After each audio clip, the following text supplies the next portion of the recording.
Oh.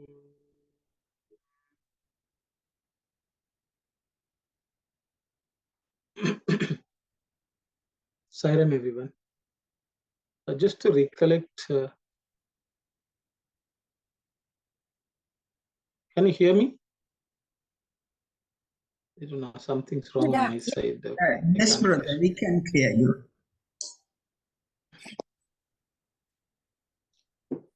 Aruna has got two connections. One, she should switch it off. Okay, that's now I am fine. Okay, thank you. The screen is not completely visible for some reason. It's visible for me, Anna. Okay, so I think something's Narmita, you can see the full screen? Yes. okay, then I think it's something on my side only. Okay, we will start the class anyway. Just to recollect what we were discussing last week. We were discussing the Vishwarupa Darshan, how we can practice that in our life, how we can see Lord everywhere. I think that was the topic of our discussion. At the end, I think Sister Shivani had asked a question. I think she has not joined yet, I guess, today. She had asked how we can see the Lord and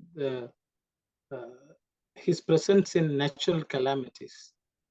She discussed about the BC wildfire. I think we will park that question until and she asked the question, so I think it will be nice if she is here when we discuss. So I will ask the sisters to, I think, continue from where we left off. Okay, Saira. While at this point, there's one subtle detail which seekers have to note. The Vedas, Sastras, and Puranas, besides many scholars and saints and others who have a right to speak about such matters, all describe God as Sarva Vidyapi and Sarva Bhudantatma. That is, as present everywhere and as the inner reality in every being. On the basis of this, some people argue, if he is so present everywhere and in everything, why is he not seen by everyone? For all such, the reply is, how can the physical eye composed of the 5 elements see beyond the 5? Nothing can illumine an object that does not reflect light. But a flame illumines itself and sheds light all around. God is self-luminous. He illumines all. He is beyond nature, which is but a manifestation of his glory. So, he can be seen only by the eye of wisdom, an eye that can be won only by his grace. Hence, worship of God is an essential part of sadhana. He who fails in seeing himself can never succeed in seeing others, in seeing everything outside him. Engage yourself in sadhana that will secure the grace of God. Through that grace, the jnana netra, the eye of wisdom, will be granted. He is easily reachable by the path of devotion. While experiencing the vision of God in the universe and God as the universe, Arjuna was shedding tears of joy. O Almighty God, all the gods, Brahma the creator, all the sages and saints, all the manifold beings and objects, movable and immovable. Oh, I see every one of these. I see all. Oh, from your terror-creating face, flames of splendor emerge and spread to farthest distances. How I wish I could know the meaning and purport of this formidable form, Arjuna exclaimed. Thank you, Narmada. I think we had read this and discussed a bit last week also. So I'll just open it up to anyone. I think Brother Dasan has his hands up.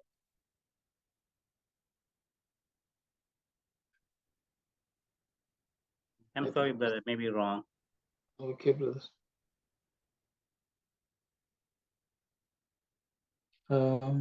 Anyone would like to share anything?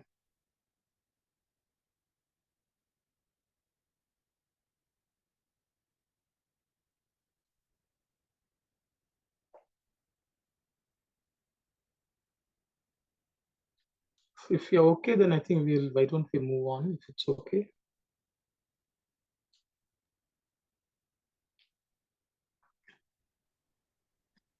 Did you see, Arjuna? Have you known by this that I am the creator, sustainer, and destroyer of all activity and of all beings and objects?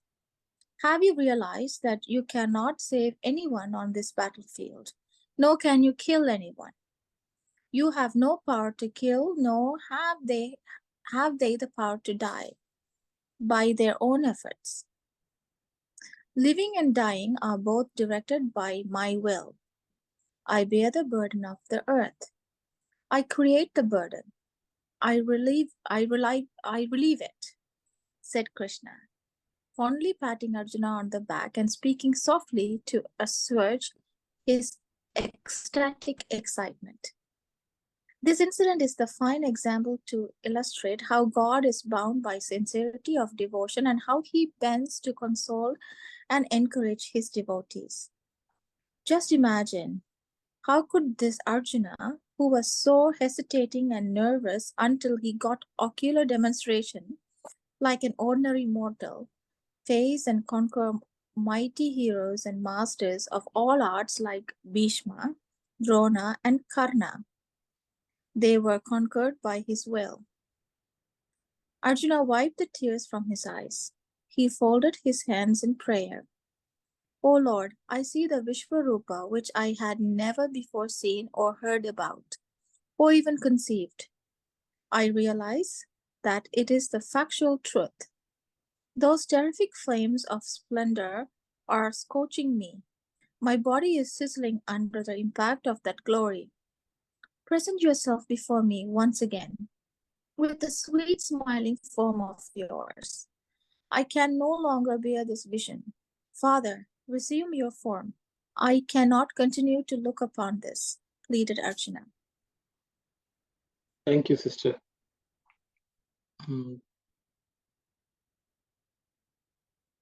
I think, should we read the Telugu? Auntie, why don't we read the Telugu also? Saira. Arjuna, chuchitiva, samasta karmalukunu, samasta bhutamulukunu, srishti sthiti layakarudanu nene ani telisinida. So Arjuna, did you see? I am the I am the cause of all the activities in the world, all the elements in the world, all the beings in the world, their birth, their creation, their sustenance, and their dissolution. I am the cause of all that. Did you know that? Did you see that? Yeah.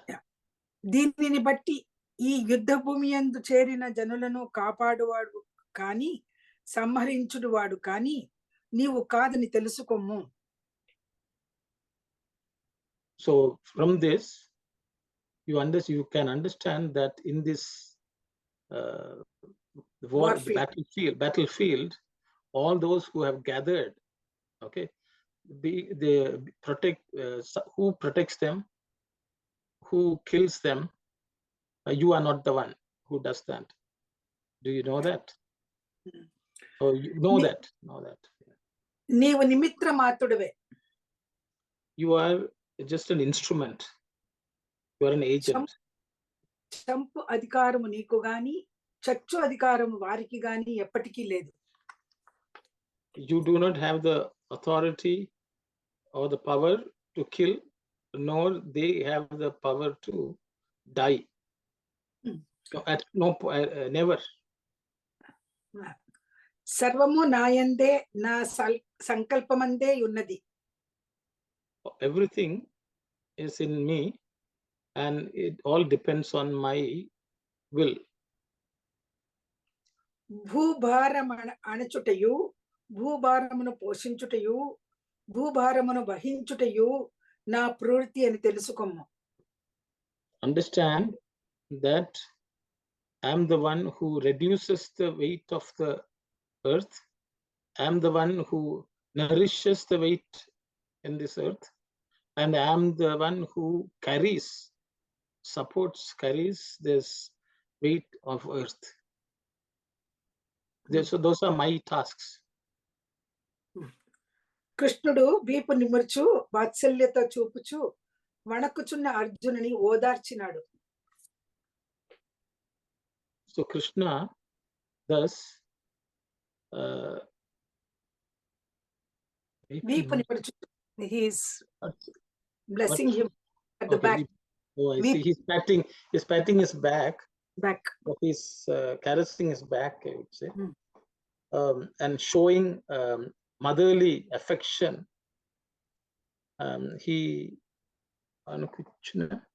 Arjuna, who was really trembling with fear. Yeah. Arjuna who is trembling, he's calming him down. Yeah.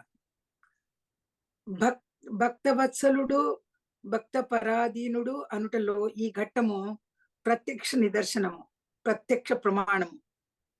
So this is the proof. So this is the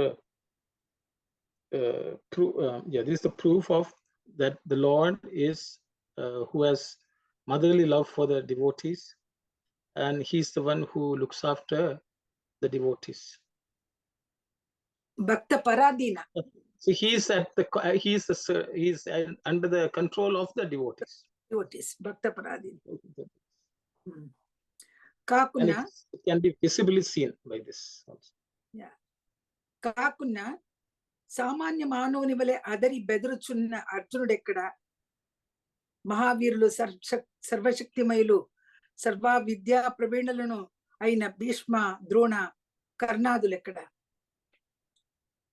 So Swami is asking a rhetorical question. Krishna is asking that if not for that, what will happen to the ordinary human beings, and where is Arjuna, who is it under shaking, something like that? Bedruchunna. Yeah, one who's shaking with fear or whatever. And then what is the fate of great warriors, and who are bestowed with all the powers, who have all the knowledge, who are masters of all knowledge, such as Bhishma and Drona and Karna. అట్టివారును ఒక భగవంతుడు తప్ప ఎవ్వరును ఓడించలేరు. Such people cannot be won over by anyone else other than by God. సాధ్యము కాదు. It's impossible. అట్టి మహావీరులను ఓడించినట్టి ఘనత, వధించినట్టి ఘనత తనకు శరణాగతుడైన అర్జునుని పొందమని తెలిపెను. The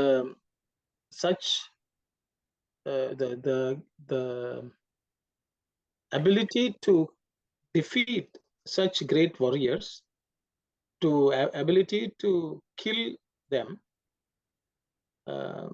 that have to Krishna told Arjuna that you need to obtain that by surrendering to me.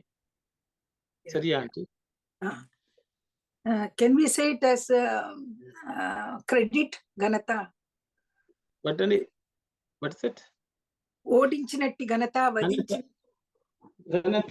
Ganata means one who's heavy or something. Greatness kuda. Greatness, okay, greatness. భక్తుల యొక్క యశస్సును కోరి భగవంతుడు మానవాతీతమైన కార్యములను కూడా చేయించును. For the sake of the name of the devotees, the Lord will do even superhuman tasks. Yeah. Perform superhuman tasks also he will do to safeguard the names of his devotees. తాను సాక్షిభూతుడై సర్వకర్మయ్యై నాటకమాడించి ఏమియో ఎరుగని వాడి వలె నటించును. He will be the witness, and he will also be the doer of everything, and he will play this drama and will seem as if he has not done anything, and he will act as if he has not done anything. ఇది తన that I think it's not here in English. It's not there. Okay. ఇది తన భక్తుల అందుగల వాత్సల్యము. This is the maternal love he has on his devotees. అర్జునుడు కన్నులు తుడుచుకొనుచు చేతులు జోడించి పరమాత్మ నేనెన్నడూ కని విని ఎరుగని విశ్వస్వరూపమును చూచితిని. So Arjuna wiped his eyes and joined his hands and said, "Oh Paramatma, Supreme Lord, I have seen the Vishwarupa of yours, which I have never seen or heard about." అందరి సత్యమును తెలుసుకొంటిని. All the truth I have known now. భయంకర తేజపుంజములు నన్ను కాల్చివేయుచున్నవి. Very scary effulgence. Teja punjalu means what, auntie? Punjalu na the rays of that. Rays, okay. Rays of this effulgence. They are actually burning me. Yeah, flames you can also say. Flames of that. Flames of effulgence is actually burning me, or yeah. నా దేహము మండుచున్నది. My body is burning. ఒకపరి నీ మొదటి రూపమైన ప్రసన్న రూపమును చూపుము. Can please right away show me your previous form, which is very pleasant to behold. శాంతింపచేయుము. Please calm me down. తాళలేని తండ్రి చూడలేను. I cannot bear it, Lord or Father. I am unable to see. I am unable to watch. అని మొర పెట్టుకున్నాడు. And he complained like that. మొర పెట్టుకున్నాడు. Morapetta means requested, auntie. Request, yeah, request. He submitted a request. Yeah. That's it. Thank you, auntie. So I think now that Sister Shivani has come, because she's talking about wildfires, I think it's similar to the way Arjuna was getting burnt. So we will address that question. How do we perceive these natural calamities like BC fires? But is there a role for the man to have caused it? Or is it just divine will? And how are we to deal with it? I think that's the question Sister Shivani asked, if I remember correctly. Yes. So I will open it up for discussion. I think that fire would have been lasting for silence. Anyone who would like to say, how do we accept this? What can we do and what should we do?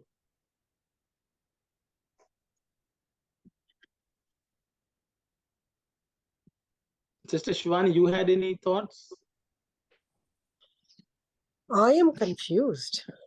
So you're burning till today with that question. Yeah, I ponder on that. So I think I don't think so I gave enough thought to that. I was just kind of in the aha that the whole week I spent how he is everything, though we are learning over and over, but the way he described in the last study circle, I think I was in the aha moment for the whole week. I'm just pondering on that. Okay, thank you, sister. So how are we to take in this phenomenon? Does man have a role in it? Or should we just think it's the Leela of the Lord and go on?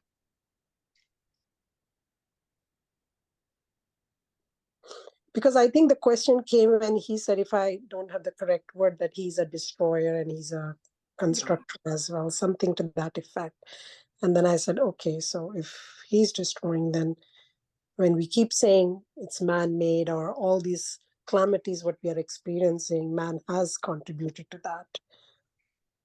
So it's just a bit kind of need some clarity on that.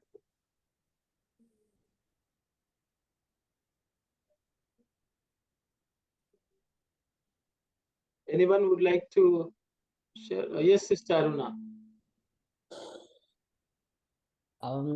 See, when you think about the Mahabharata war and all, so there was so much was destroyed, right? But everything, it's for good. At the end, it's for good for the humanity, or teach a lesson from that, right?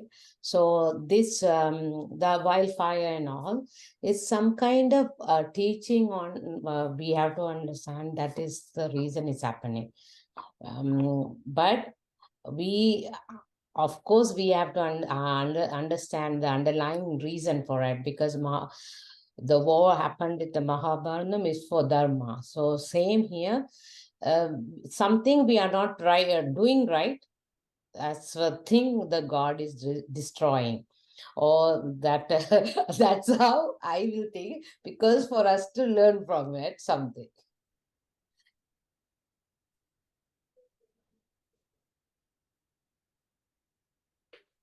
Brother, other thing is, when you look at the Hiranyakasipu, the Pragaladan saw the beautiful Rupa of the Lord, right? At the same time, other people saw as a like a dangerous, like something. It's a furious way of looking. So how we look at also something. We have to, this teaches, right, these things. So sometime see, we have these festivals comes, Durga killed this asura and all kind of thing. Those are everything. It's for us to learn something from it, and it's for our own good only. But that is, we have to realize that part. Thank you, Saira.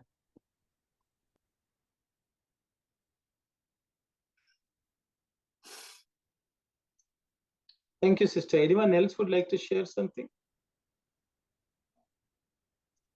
Yes, Brother Tasan. Yes, Sairam, brother. So the fire is happening in BC and other countries, that I can say the climate changes, nothing to do with God. Because if you are not doing whatever the God's supposed to, God's work, God's thoughts, deeds, then you have to face the consequences. He's a witness only. In Mahabharata also, he tried his best how to live in the society and the attachment, desire, and everything. Then if they don't listen to that one, the consequence is there. So God is a witness. He's not going to destroy the someone or destroy the whatever it is. That is my understanding, brother. I don't want to take much time. Let other people talk, put their comments too. Brother, you said it is because of the climate. Yeah. So climate is different from God? Is that the question? No, because of the reason, when you cut so many trees and you are not respecting the nature, then there is a reflections on that one, reaction on that one.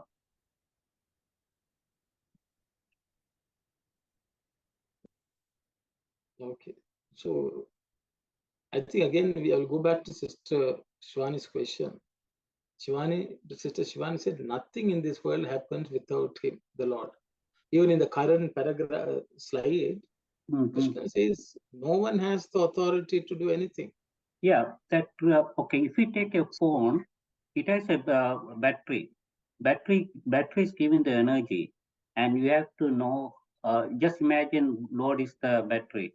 He will give the energy. Up to you how to utilize that one. If you use it for the wrong purpose, it will attack you. But if you use that one according to the God's work, it's not going to harm you. Okay, sir. Okay, well, thank you.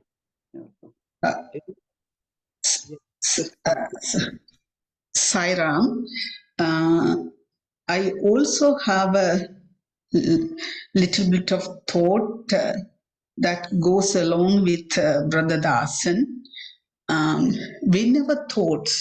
Whenever our thoughts confront each other, we have the burning fire in our body, mind, intellect. That is also a calamity in the individual level. Similarly, collectively, our thoughts, words, and deeds confront each other. That also is the individual. It could be in a small scale, but in the mass scale, all of our thoughts, words, and deeds confront each other. It would come to it's like a really a weapon, that sort of power for that one. And when even our little thoughts and words and deeds confront, we have out of control in our equilibrium and our the behaviors and everything, it changes. So if we do that in a mass scale, it would really affect the nature. That's why it does nothing wrong with the nature. Nature behaves in its own very quietly, calmly, and everything. But because of our the behaviors and those things, it makes the calamities in the mother nature. And the goat, it could be a witness for all of these. And the goat can't do anything with our behaviors. The goat has given the faculties to discriminate and differentiate and act accordingly. If we don't do that, all the actions and maybe the causes and the consequences, it comes to us. That's why I don't think so we should blame the goat or we should blame the mother nature, all because of our words, thoughts, and actions. That's the reason for these natural calamities. That is my humble opinion. And Sister Sivani's point, I understand that she is telling that if everything goes well, why we should worry about these natural calamities? Because God created, God wants to destruct, God wants to recreate, and then we shouldn't worry about at all for these things. But only my point in here, God has given the good faculties, and if we behave as God's will, according to the God's will, nothing will happen. We can prevent in that manner rather than worrying about later. And that's my humble opinion. Thank you, Saira. Thank you, Sister Ananthi. Auntie Sakhu. Yes, Sairam, I agree with Sister Anandi. Even Baba has said it. There will be a lot of natural calamities if we don't correct ourselves and we don't. We have to follow the dharmic ways. If we don't, we have to face the consequence. Even our Baba has said it. So I totally agree with Anandi and Dasan. Thank you. It is not the problem of the nature. It is we are causing everything. in every way. Example, Drona, Karna, and Bhishma, they didn't stand for Dharma. That is why they have to be conquered by Lord Krishna. So, thank you, Saira. Thank you very much, Auntie. Thank you. Sister Narmada? Sarah, just a question though, because in here Swami says everything is my will, and according to Sister Shivani's question also, if did God will this, and the discussions here kind of seem to say that this is a consequence of our actions. If everything is God's will, isn't our action also God's will? And No. I know we discussed this before. It's just a question because I know something of free will or like, are we decided? But Swami says that even you cannot kill anyone in this, and also you cannot, no one can die. It's all my will. So if you can re-explain this, how is our actions not God's will? Okay, thank you, Sister. So Sister Narmada has extended the question a little bit now. And Brother Dasan, please go ahead. Yes, Saram, brother. If we have freedom, can you walk with a stick, without, you have to walk with a stick properly. But if you started to roll the stick and some people hurt, you have to behave according to that one. So suppose if you're at home, can you talk bad words or anything? Can you say this is God will I'm doing? The God is the one making me to talk like this? So you have to follow, this is the way you have to behave. So you have to think about God, what God likes. If you have something, you have to work like a God, whatever the God, we all in the Maya, but we all actors. But you have to act according to the script. That words, thoughts, deeds supposed to be there. When you are acting according to the God's script, God's will or God's sankalpa, we can say. But if you are not words, thoughts, deeds not aligned, that means you have to face the consequences. Thank you. Sairam, Brother Sairam. Anyone would like to comment? I think Sister I don't know whether Sister Shivani is happy with, now we are saying, we are taking now ownership. Krishna is saying, I am the doer. Even in this current slide, Swami has said, I am the karta for everything.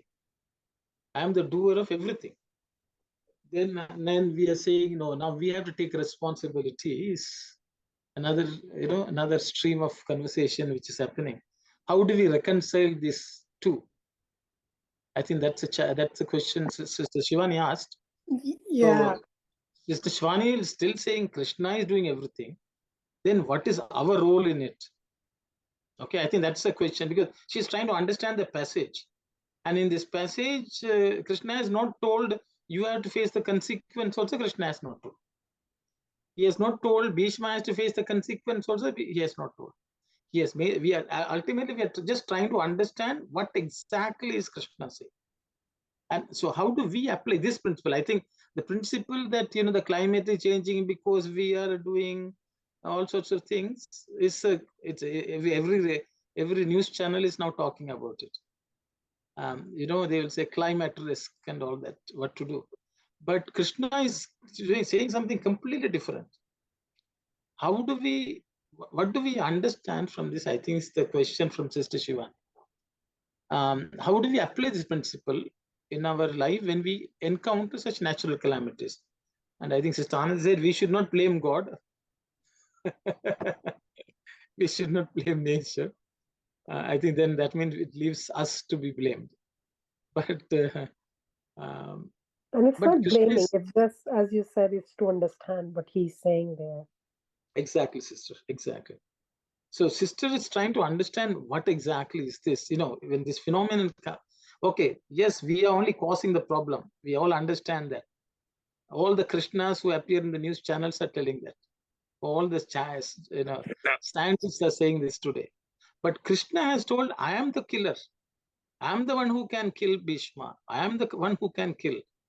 These people cannot die on their own without my permission. If I don't will, they can't even die. You can't kill and they can't die. That's what Krishna is saying. How do we understand this?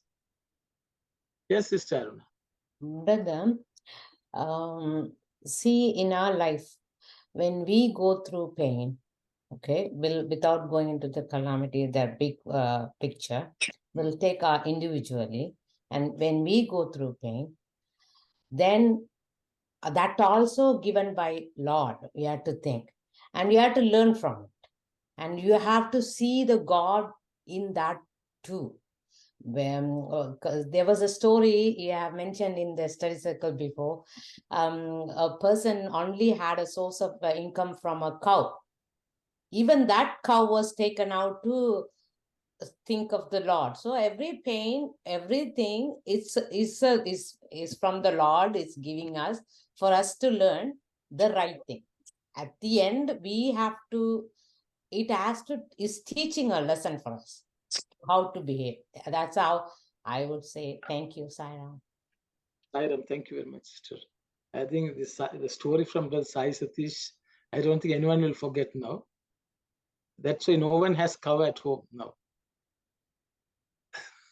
So, but again, yeah. So, sister, you are saying it's all from God. So I think then the question is there any responsibility on our part? I think is the second part of the question. If we say it's all with God, then what is our role in the whole thing? I think that's the second question. Okay, it's easy to say, okay, everything is God's, willing, it's happening. Then what are we supposed to do? Are we supposed to do anything, or should we just enjoy it? Like, BC wildfire means we all take a flight and go and see, like just the way we go to Niagara Falls to see the waterfalls. Should we go and watch the fire? Brother, somebody comes and watch your pain or our pain? No. So we had to really, we had to see everything is from him, because based on our action. So always karma plays again. But we have to, God, when we have a devotion with a God, we can able to go through it. Thank you, Sai. Thank you, sister. Thank you. Sairam, am I audible? Yes, sir. Yes. So just continuing both on part 1 and part 2 of that question. So one, of course, I think it's already been told, everything is God's will. So there's a saying also, they say, Trinamapina Charati, without basically a blade of grass also will not move without God's will. So even as that happens, I'm just trying to look at it from any situation that happens. It is the two sides of a coin. One is an adversity, another is an opportunity.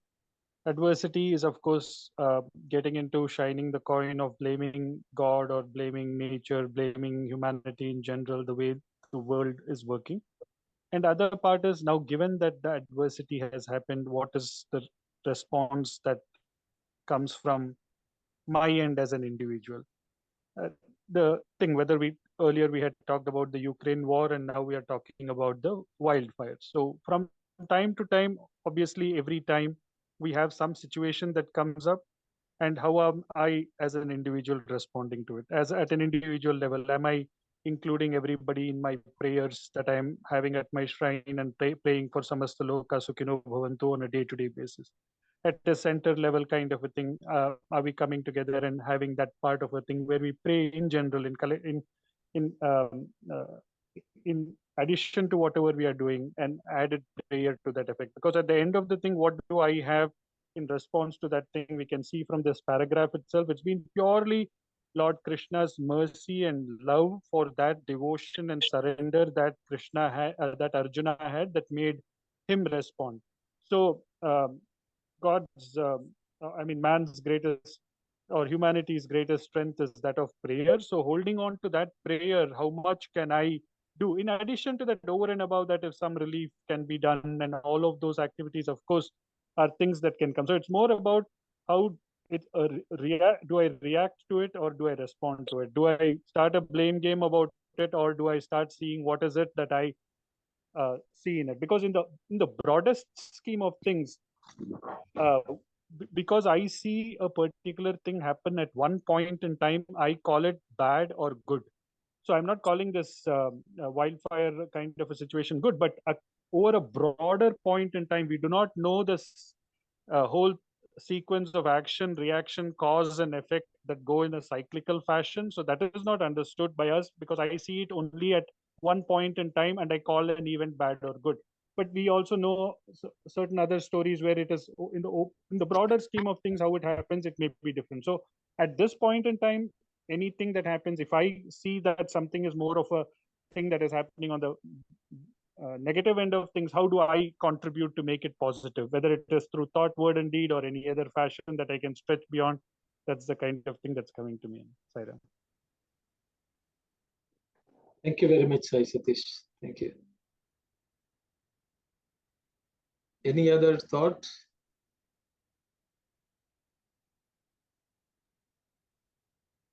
I think Swami's feel that everyone should.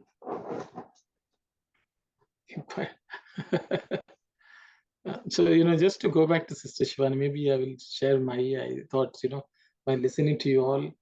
I had an opportunity to just think.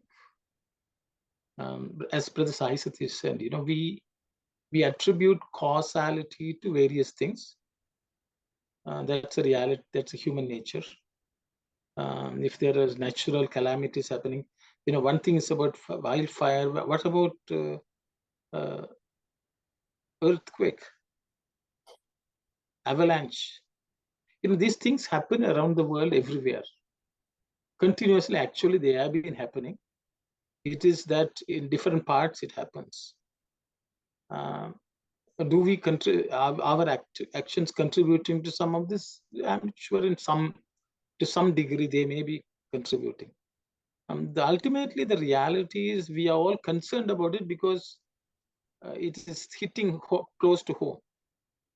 Where human beings live, if it happened, then we are worried about it. If not, we are not worried about it. That's the nature of human beings. But God is not making things happen because the natural laws are in place. The world will roll or go on. See, at one point in time in the life of the earth itself, there were times when there were floods everywhere. Almost all the land was submerged. Then there were heat waves. No one was, that time human beings were not burning coal and doing whatever they are doing today. So there are some natural forces which are much beyond human which is happening. But the reality, I think we all are worried about these factors because we want to continue to live the way we want to, and we don't want nature to interfere with it. I think that's why we are making a hue and cry all this time. See, when people are suffering here, we say, we see, but there are more than 1 billion of people are going hungry every day. No one is worried about it. There are people living in utter starvation. No one is worried about it. Which media channel is talking about it? There is war happening. There are sanctions placed on countries. People are living for 30, 40, 3, 4, 6, 7 decades without having essentials because they cannot procure, the country cannot procure. So these are challenges which are man-made, which is happening or going on. But I think Krishna says, everything happens because of me. But the reality is, if I'm standing on a branch, and if I myself am cutting the branch, we can't say God is doing that. God is cutting the branch and God is making me fall. Okay. So I think that's the nature of human beings. We sometimes cut the branch on which we stand. And then we think God is making it happen. And then when we fall and we are bleeding, that time also we should have the same attitude. God has made me fall and now the blood is coming out, and enjoy that also. Unfortunately, when we want to not take ownership. We will say it's because of God. But then when something happens to us and we are suffering in some pain, then we will say, oh God, why don't you change this? So I think we conveniently use some of these truths also to wash our hands of anything which we have to do. So I think the devotee who sees everything as God's action will not shed a single drop of tear when something goes wrong with him or her, or people who are close to them. They will not be worried, because they will say this is also God's will. He knows better.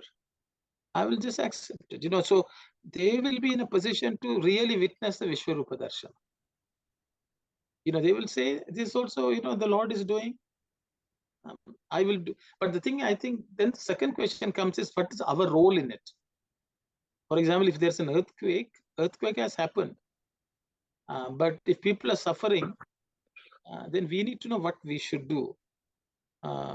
Is there something for us to do? Should we go and help them? Or should we think, I'm just enjoying the play of the Lord and watch them suffer? And I think that's what is in our hands. Because the reality, there are 6 billion people. We can't control how they live their lives. And they all may be contributing in some way for something. So I think sometimes which things are beyond us, I think the only thing which we need to say is God knows what he's doing, but is there something good for us to do? And I think we can. And that takes us to even this paragraph which we read. Krishna is telling you be the instrument. Nimitta matram bhava savyasachi. I think that's a Bhagavad Gita statement which Swami is saying. So nimitta matra means you be the instrument. You be the agent. So I think that means we should do what we expect God to do also. If God is going to look after everyone, save people, then we should become the agent of God and try to save. That's what we can do. That's also I don't know where I spoke for too long. I'll stop here. Saira.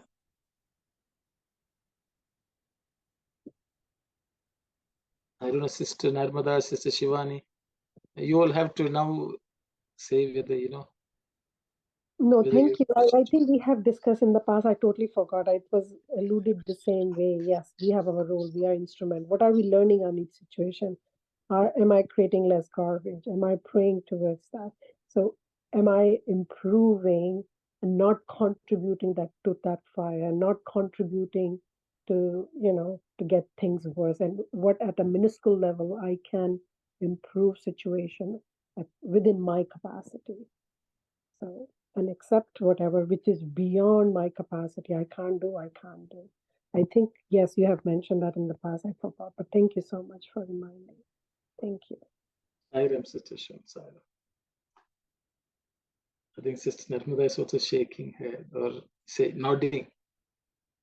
So yeah, thank you, brother. It's good. See, this is a classic story of Janaka. Janaka was, Swami tells the story. Janaka is sitting in front of Sukha Maharshi to, learn Vedanta. And, I think everyone may, if you know the story. See, what was happening was Janaka was coming every day to learn with other Shishyas and with Sukha Maharshi. And once or twice he was coming late and Sukha Maharshi waited for him. So the other disciples thought, oh, our Guru, now he is bending the rules because he's a rich devotee, powerful fellow is coming.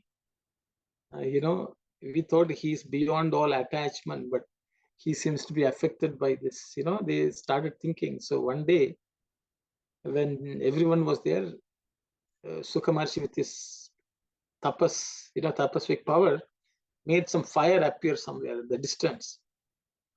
And he said, oh, the city seems to be in fire. So all the disciples jumped up and ran without even taking permission from the Guru. but Janaka was seated without moving. And when Sukha told him, Janaka, the fire seems to be even reaching near your palace, he just remained without any moving. He said, Guru, I've come to learn what is permanent. None of this is not so permanent. And he didn't budge from his position, from his location. Then these disciples who ran to safeguard their things, they came back. They saw Janaka was still sitting without moving. Then they realized what type of a student he was. So Swami tells this story to show that a person like Janaka, who saw everything as divine, was not moved by anything, because he just did his duty when he has to, and when he knew that it is beyond his powers, he just took everything in stride. Yes, Brother Dasan, I think you raised your hand, and I think because of Swami's will, you put your hand down also. No, Sairam, brother. But Janaka, I can agree because his attention is towards inside, not outward the world we think. That's what it didn't affect. But if we take recent war and everything, innocent people all affected because their words, thoughts, deeds was not there, the rulers. Because of their problems affecting everyone. Same thing, we can say if you are doing anything bad at home or anything work, we cannot put the blame on the God, because God has love and kindness. God never going to destroy or kill nobody. So if even Lord Krishna came, so many things happened, so many kids died too. I can understand. So God's leelas we can understand. It's all sometimes it's very difficult to understand God's leelas. Nobody can understand. But that the countries fight and everything, we can say that is they are not following the dharma. So everyone has to be affected on that one. Thank you, brother. Thank you, brother. Can I share something here? Something interesting. This reminds me. I'm reading this book, The Maid. Very nice. There's about a maid, Molly maid, you can say. And her grandma has taught her a prayer, which really, it's exactly what we are talking. I can't find the exact word, but what she was praying, something happened in the hotel where she was working, and something that, she said, God, give me strength to change the things I can change. Give me patience to bear things I cannot change, and give me wisdom to see what I can change and what I can't change. Just to share. So this is exactly Mother Teresa's prayer. Oh, is it? Yeah, Mother Teresa. Okay. Thank you. Okay. But it was in this book, so I just love it. Yeah, it is Mother Teresa who says. Perfect.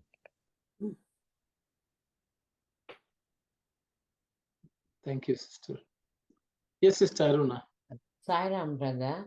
After all this discussion, now I think I don't know whether I understood incorrectly or not. So Vishwarupa Darshan means we have to see Lord in everything. That's the way Krishna also showing his Vishwarupa Darshan to Arjuna.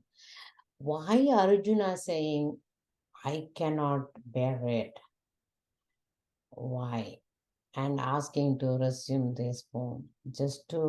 I'm trying to understand. Sorry, Shivani. It is Francis of Assisi prayer. I mistook. Francis of Assisi. Yes. Okay. Sorry for that No interference. problem.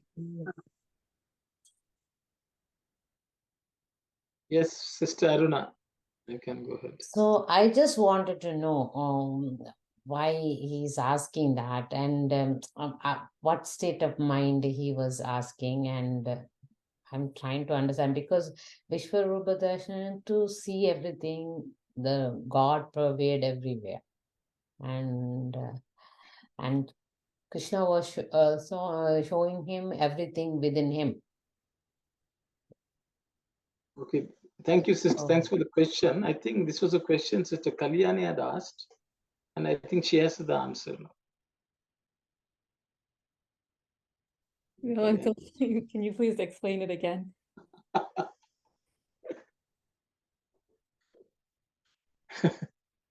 Sister, yes, the reason why I think this was the discussion we had.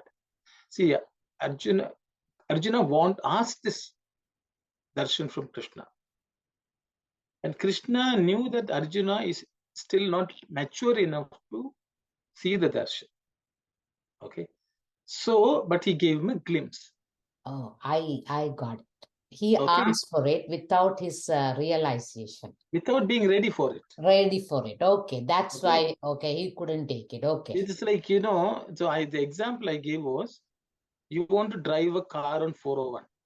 You have never driven. Okay. So one day you tell, oh, I want to drive. So the parent will say, come, we can go. So you make the person drive on 401 and he panic. Okay. Okay. If you're on trainer's, car, they can somehow maneuver and bring you back safely. So you will be scared because when you are not ready for something, when you're exposed to something, it will become unbearable. So Krishna brought him back, and then he told, what I have shown you is being aspired for by everyone in this world. Even the gods and the rishis are asking for this. But I have given you a glimpse of it. Okay. This is the final stage you have to come to. And Arjuna realized that he was not yet ready. So at this point only, then he asks, and then Krishna goes on to give him the path of devotion, through which he will slowly prepare himself so that one day he can bear it. Okay. Okay. I got I it. think that was the explanation we discussed. Thank you so much. It makes Yes. some sense. Yeah, it is makes sense. Thank you. And actually, the Kalyani's question was, if it was so scary, why would you even try? Okay. So then I said, even though it's scary to drive on 401, everyone wants to learn to drive one day. Yeah, no, first, if you experience it only, you will know whether it's a scare or not. Okay, thank you.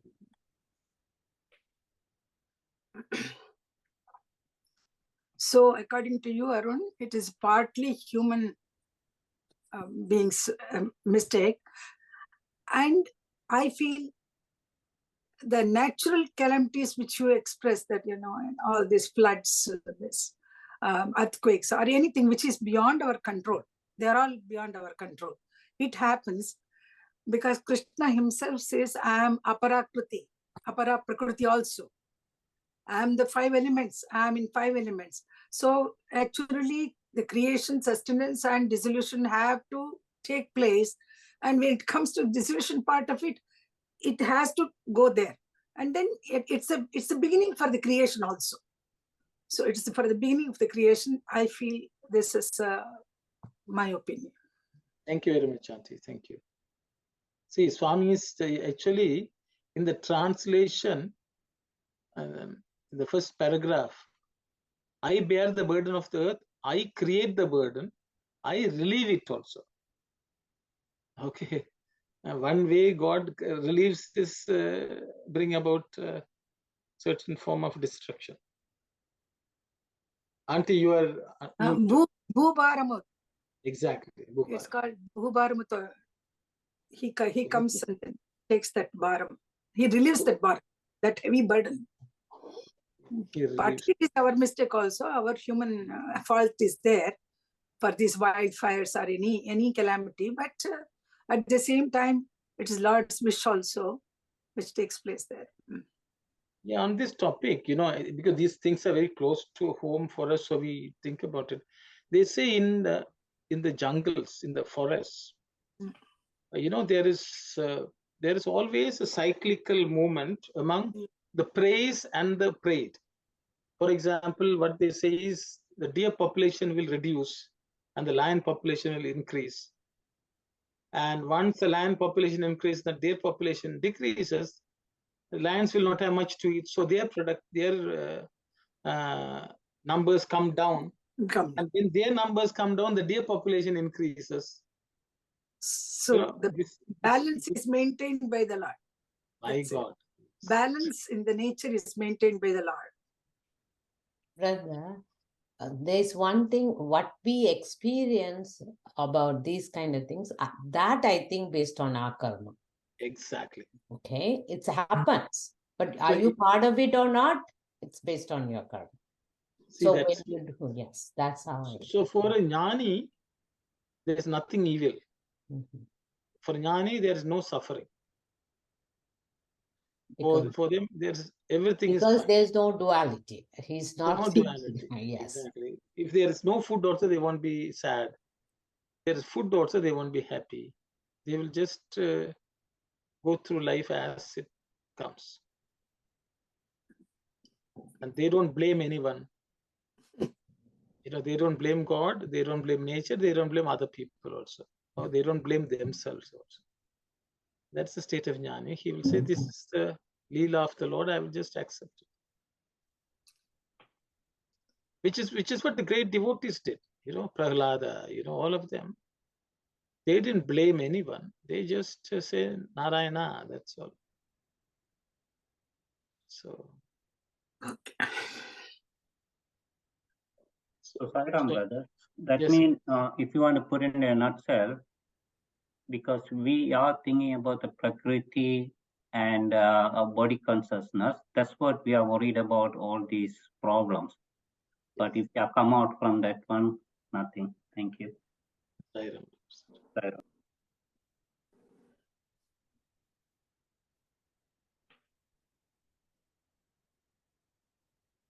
So which is what Krishna is telling Arjuna. See, you do your job.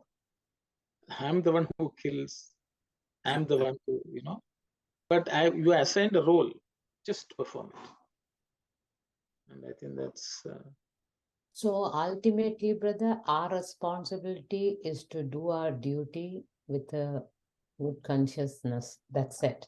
And everything you leave to the God and just pray. That is His will. Okay. Yeah. Thank you. And offer what you are doing also to God. Yeah, that's... Yes. Okay.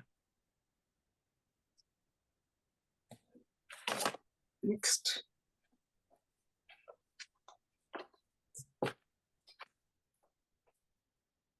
Oh, Sai Ram. My husband has a question. Oh, Sai Ram, everyone. I'm joining for the first time today. Thanks. I was just listening and I was wondering, so if everything, from what I understand, is determined, like is predetermined as God's will, what is our role in terms of why do we carry out any actions? Like, if our actions aren't necessarily going to determine outcomes, like, what is our purpose in carrying out any actions if all is predetermined?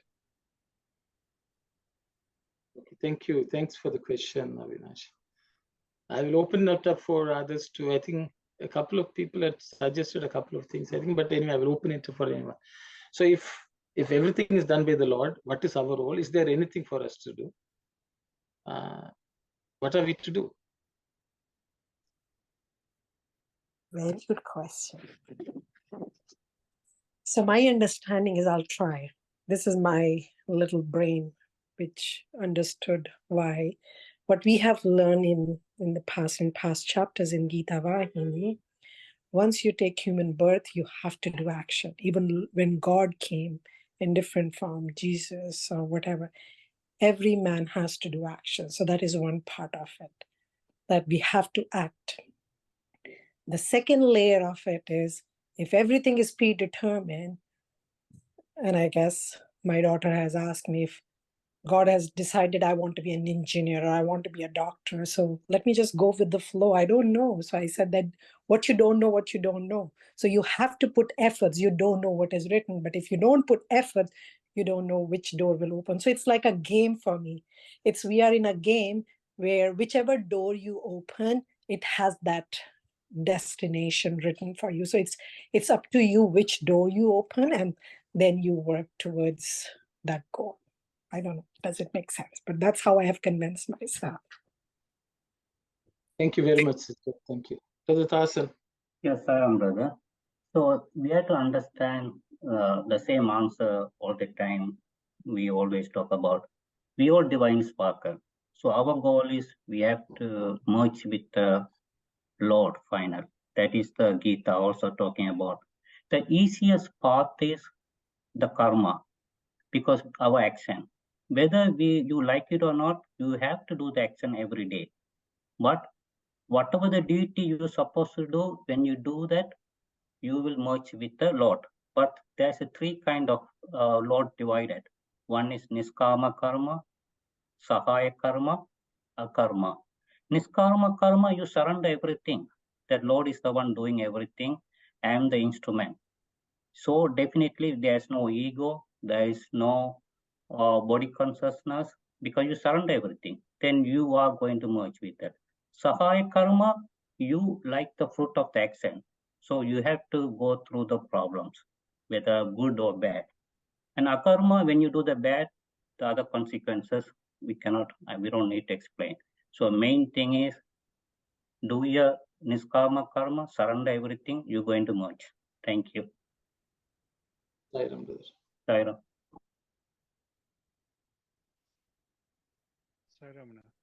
Sairam, Sai Satish, please go. Yeah. So it is said. You have to talk a little louder, Sai Satish. Yes, can't. Good.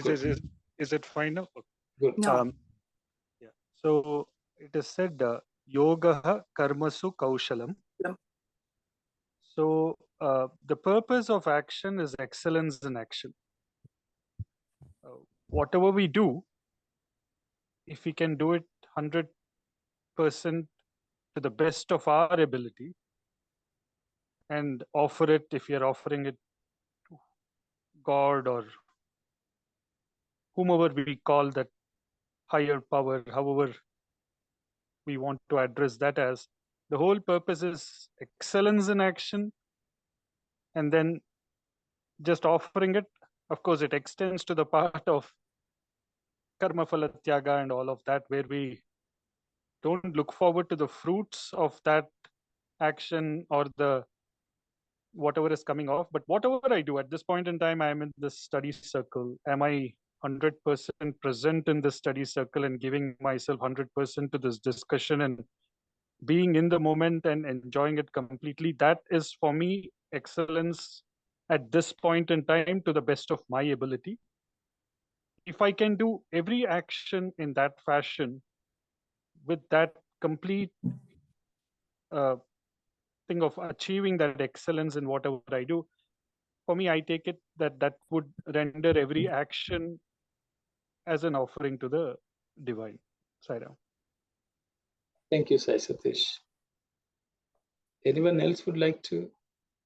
Brother, the Yes. actions mean the word, thought, deed. Even if you don't talk, if your thoughts are bad, still you are doing something wrong.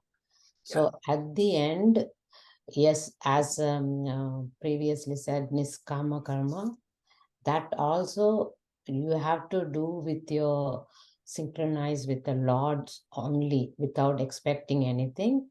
Then you don't look for the benefit or fruit of the action. You want affect with anything.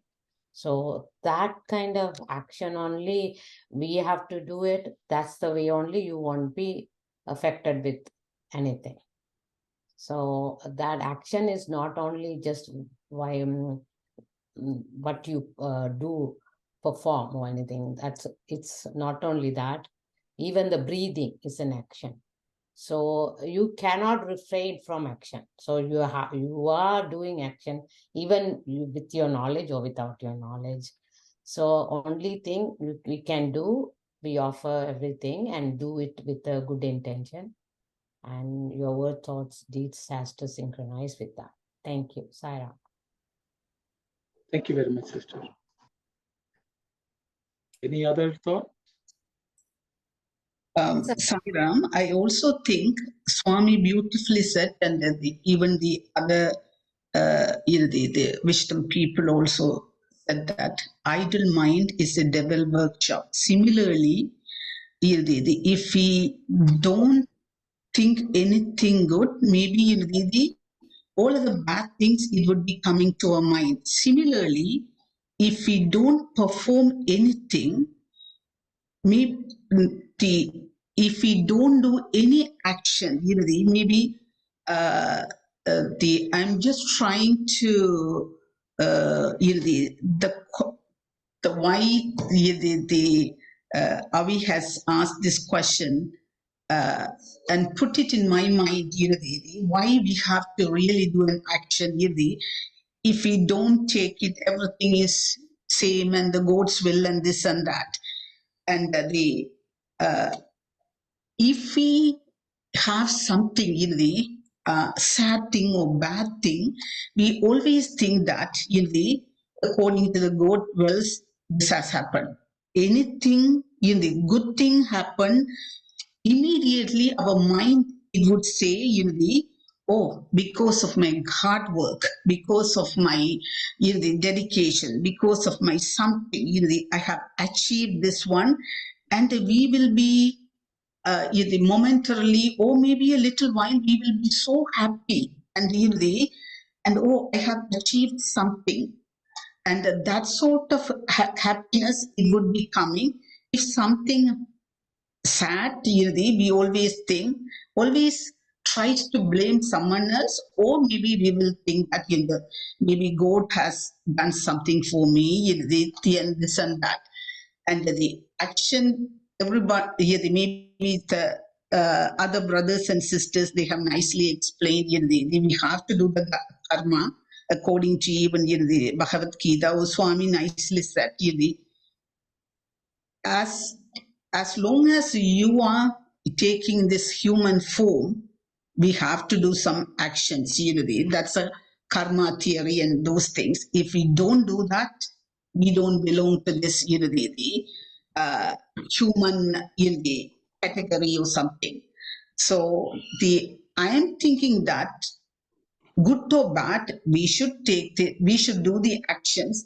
Then only at the end of the day, our the equilibrium or the balancing of mind is very, very important. It could be good or bad. We should have something in our mind at the end of the night, at the end of the day, when we go to sleep, what we have achieved, good or bad, offer it to God and sleep. If we don't do anything, that would really they hammer it back to us. What I have done today, why I haven't done anything today, is this good or bad, and we will end up with the sadness. That's why I thought action is very, very important to make us happy, and that is very important for us, and also offer it to God, and maybe so many other people, they have touched that one. And thank you, Sairam. That's my little point to add. Thank you very much, sister. Thank you very much. Yes, Sister Narmada. Okay, I think this question is very similar to what I asked before as well. So I think the confusion here is, and I am again a little bit confused. Like I am trying to understand the connection between, I understand the karma theory where, nishkama karma, you offer to God, any action that you offer to God, and how you explained, when we accept everything is God's will, then nothing will harm us or nothing will attach us.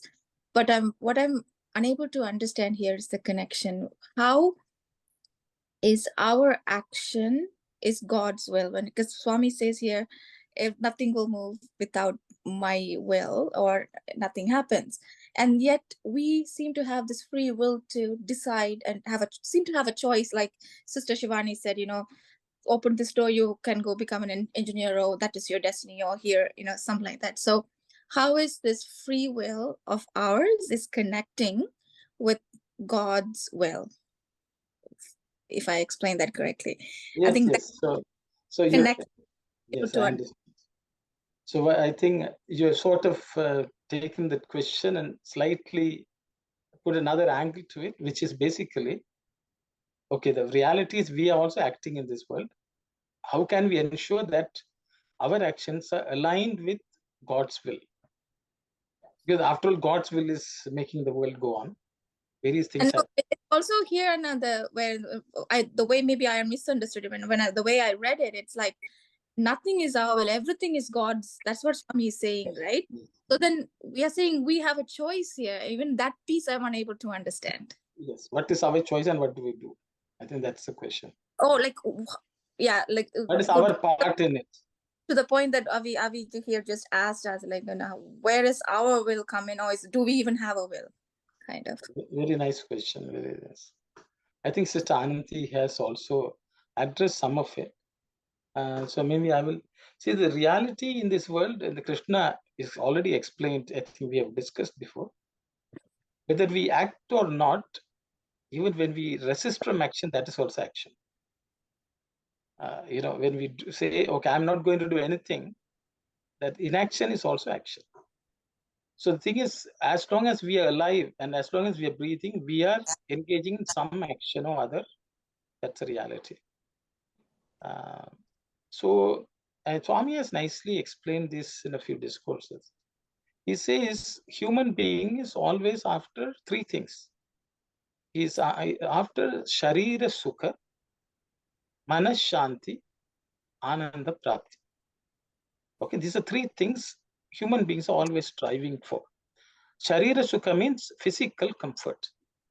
We want our body to be in a comfortable state, which is disease free, all the amenities, a conducive environment for us to live physically. Sharira Sukha. Then he says Manas Shanti, which Anandi also touched upon. Our mind has to be always at a state of peace. So sometimes when we don't do something, we lack peace of mind. Or when something has happened around us also, we lack peace of mind.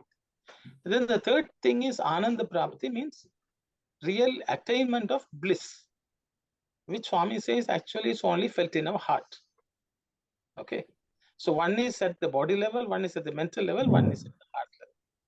So man is always striving to achieve these three, whether through an action or for the action. So as soon as we are born, that's our lot. So we are forced to act in this world as long as we are breathing. So the thing is, whatever we do, we want the outcome to be one of these three or all three. Physical comfort, mental peace, and joy in our heart. Okay, so this is the reason why we act. Okay, and so God will say, if all three are achieved, you do that. But the thing is, he says, don't only look after yourself, you look out for the other people also and do. So you should make sure that others also should receive these three while you are receiving this. Only through that, you will make sure that you will enjoy it.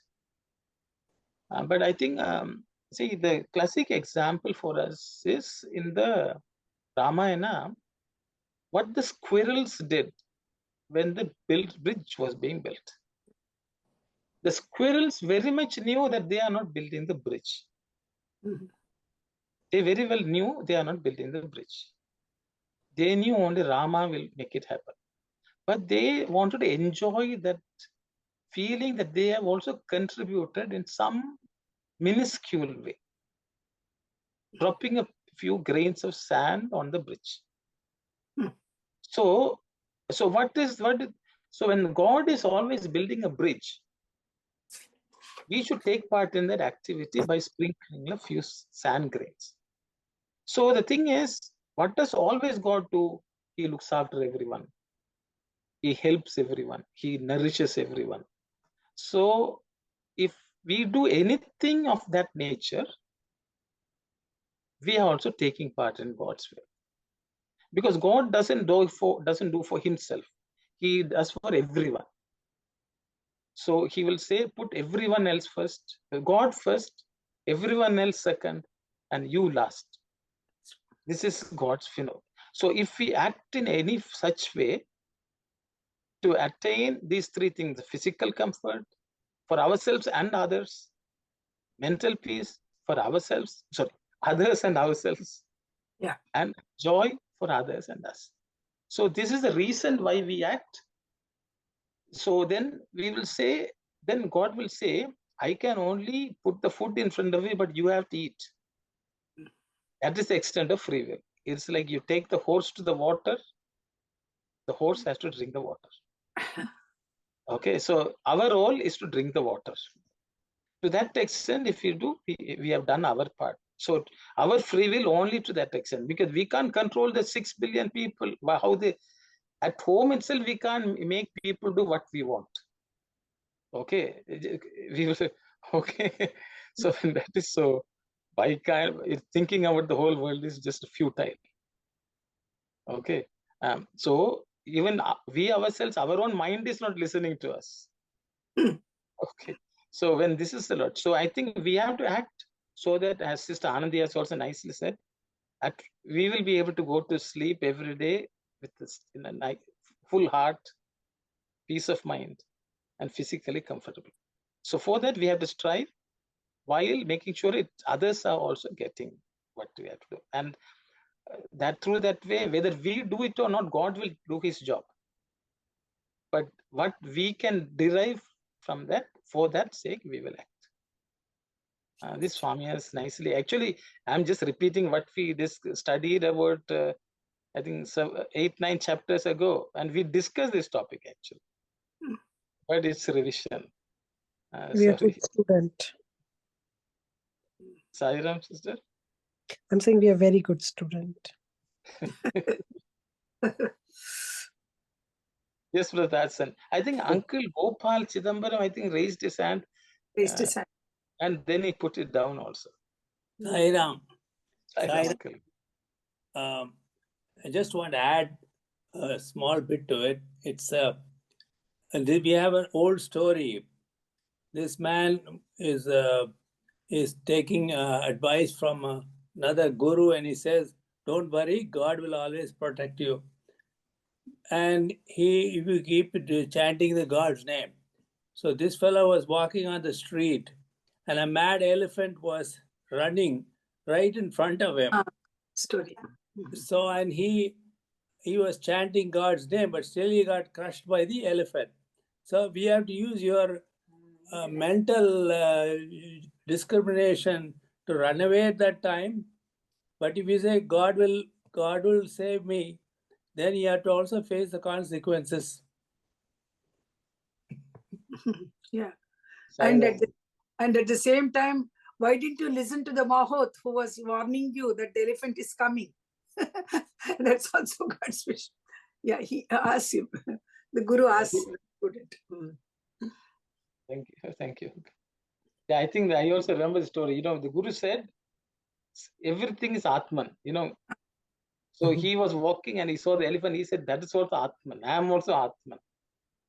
And then one Atman trampled on the other Atman. And he went and said, Guru, I practiced what you taught. And then he said, wasn't there an Atman on top of the elephant and telling you to move away? That Mahot gave you. Why are you ignoring that Atman? Okay. Yes, Brother Hassan. Yes, brother. So I like to add some points too. So in this earth, according to the karma, everyone's doing some job. It could be a physician, it could be an electrician, it could be a cleaner. So when you do the work, niskama karma, your mind is going to be calm. When the mind is calm, then we can concentrate the Lord. In order to concentrate the Lord, you have to bring the mind. That's what we are doing, all kind of prayers and everything.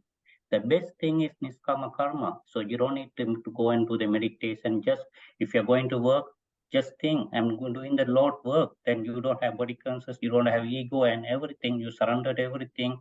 So mind is there to calm. Then you concentrate the Lord. Then you will achieve the free will. Thank you, Sairam. Sairam, brother. Thank you. Auntie Saku. Yes, Sairam. At the beginning of our study circle, we did free will. I don't know, you taught us free will. And at the time of you go to bed, if you go with a peaceful mind, that itself is the first step for a free will person, because you surrender everything to God, and you went whatever you do with a happy mind and enjoying it without any stress. That itself is a free will. Thank you, Saira. Thank you, Auntie. Thank you. Brother, I don't want it to go there. The free will we discussed, right, before.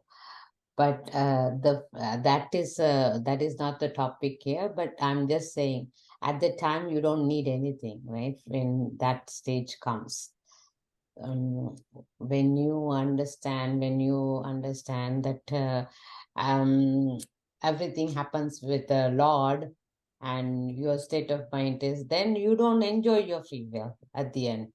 You don't see that free will. That's my thing is, I just wanted to add that. Thank you. I think I have to clarify something, because Auntie said, I don't know what free will. But I think that was a topic which we discussed.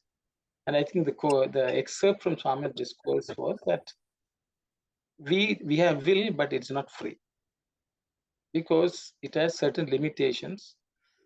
Because even if you think I like to do something, that liking has come about because of certain other things making you slave to either your senses or slave to your mind. So the real freedom is when we lose body identification, when we lose mental identification, then we are free. Only then the free will operates. Until we do not discard the body or the mind, our will is never free. Yeah. There's no free will, as per Baba. Saira.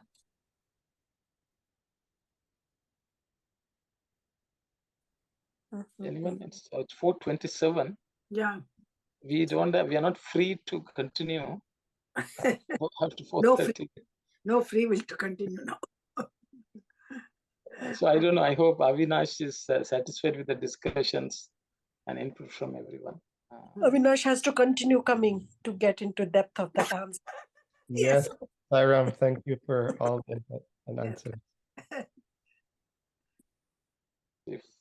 Oh, shucks, my mic is on. I'm so sorry.